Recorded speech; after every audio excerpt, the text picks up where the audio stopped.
I am Connor Nordvall, and I am majoring in outdoor leadership. I am an L2 sea kayaker. My name is Marissa Cinco, and I'm majoring in wilderness and park management.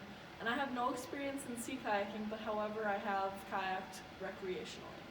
So the purpose of our video is to inform the audience about different types of kayaks, how they have evolved and adapted to modern day recreation. So that may include like whitewater kayaking, sea kayaking, and recreational kayaks. So sea kayaks weren't always used for recreation. They were actually used for a mean of survival and transportation between islands in the early times. They have been around for more than 3,000 years, and they were actually created by the Aleut people and the Inuits.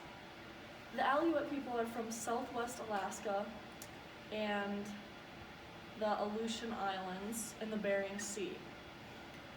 The Aleut tribe was nomadic fishermen and hunters of the Arctic cultural group. The Aleut people used kayaks for transportation and for hunting mostly. Sea kayak actually means hunter's boat. The Aleut people lived in semi-subterranean, sod-covered structures called barabaras, and their name derived from the Aleut word Aleut, meaning coastal people, but the Russian people, or the Russian traders, I should say, called them the Aleuts, as we still refer to this day. The other tribe that used sea kayaks as means of hunting and transportation and actually helped create them were the Inuits. They made their homes from animal skins stretched over a frame made of whalebone or driftwood. During winter, they would make homes out of snow and ice, and both of these housing combinations are known as igloos. They lived in far northern areas such as Alaska, Canada, Siberia, and Greenland. They were unable to farm the harsh land where they lived because of the frigid temperatures and climate, so they mostly lived off of meat from animals as their source of food for their diets. Most food was fatty, which meant that they could store lots of energy for the winter and keep warm during the colder times. They would hunt whales in large groups, around 20 hunters per group, using harpoons. Both these nomadic tribes used sea kayaks as means of transportation and survival. The word sea-going kayak, it means hunter's boat. And stated previously from Marissa, they used to hunt whales and seals to make the kayaks.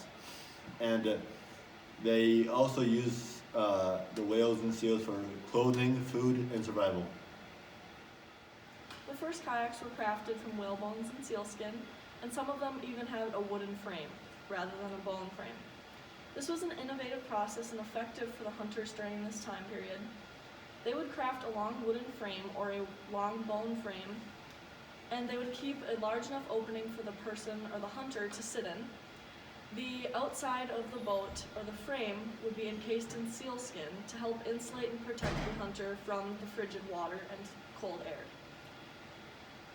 These early kayaks even had spray skirts, which were known as tuliaks during this time, which were just a fancy way of saying a thick layer of sealskin around the kayak to keep the hunter locked in the kayak to help prevent from waves crashing and going into the boat. People in this time, called hunters, had to be proficient at something called a kayak roll. A kayak roll, also known as an Eskimo roll, is the act of righting a capsized kayak using body motion or paddles. The Inuits were known to be able to right themselves by just using only their hands. Kayak rolls were extremely important, essentially vital during this time and age, because if hunters were to try to wet exit, which means, get out of their capsized kayak entirely, it would almost always result in death. So kayak rolls were very important, and there was actually over 40 different styles of kayak rolls during this time. The Inuits and Aleuts were proficient in over 40 styles of rolls. Some rolls include the sea-to-sea roll, the screw roll, the hand roll, and the reverse screw roll. As I mentioned at the beginning of this video, I have no experience at sea kayaking whatsoever, but Connor has some experience, and he has actually taken a course at Vermilion Community College about sea kayaking. What was the course's name that you took? The course's name was Introduction to Theory of Teaching Paddle Sports. And what did you do in this course? So in the course, we learned how to teach others how to kayak in a calm, non-wavy, non-windy environment. So that would be our L2, and so our L3, which I just did not do, was do a roll. And rolling is when you sweep the water and you snap your hips in the direction you want it. You want to roll back up. And there was one person in our class that did that, so he got his L3, and then the other 99% of us didn't do it. Did you have to learn specific rolls, or was it just defined as a kayak roll? So in the class, it was just defined as a kayak roll for that day, but we did other like rescue stuff and like self-rescue and how to rescue other people in the same like rescue scenarios and stuff. And what was your experience rolling like? Were you scared? Were you confident? Was it hard? You know, it was more of, am I going to be able to do this? Because my first day, I wasn't the sharpest, I'll say that. I barely could like keep my balance in a kayak. I was always falling over, and it wasn't pretty, I'll say that. My second day was a lot better. I got my balance down. I did like a 360 turnaround from the first day. So my balance was better. It was just overall better. And then like the third weekend was when we did the rescues and that kind of stuff. And then like the fifth week or sixth week, we went to Superior, and we got to experience that, like the waves and stuff, and the wind, and the boats, and like how to manage stuff how to manage a group in a bigger environment. And then the last week that we had was the rolls, and so my confidence was kind of like, am I going to be able to do this? And I was fairly confident in my ability, but then once I got underneath the water, I was like, oh, I can't do this. And I kind of panicked a little bit, and it wasn't pretty. And the one person that did it, he made it look super easy, and it just wasn't. It was harder than I thought. So it didn't go as well as you had planned? No. All right. Well, thanks for sharing.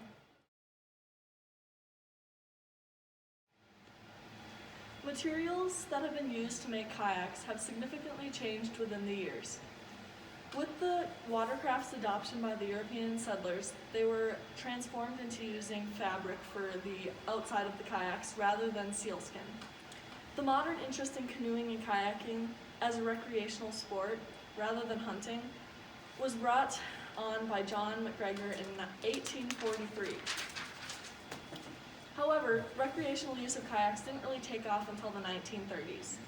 The early recreational kayaks were made of wood and canvas, as we had stated earlier. Composite materials such as fiberglass weren't introduced until the late 1950s. Other composites such as Kevlar and carbon fiber were introduced in the 1970s and 80s.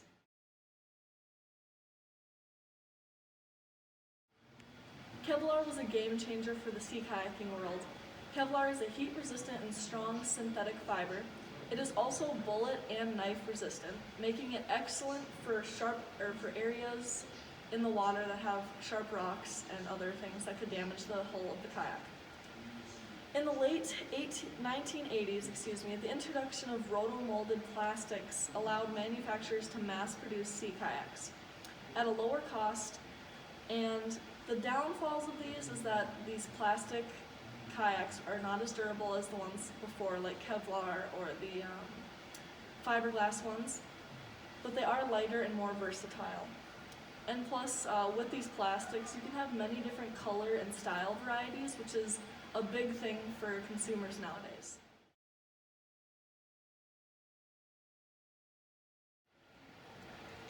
So now we're talking about current kayaks, and back in the day there was one variation of kayaks, and they didn't have to have very many variations of kayaks. All they had to do was hunt and hunt for whales and seals.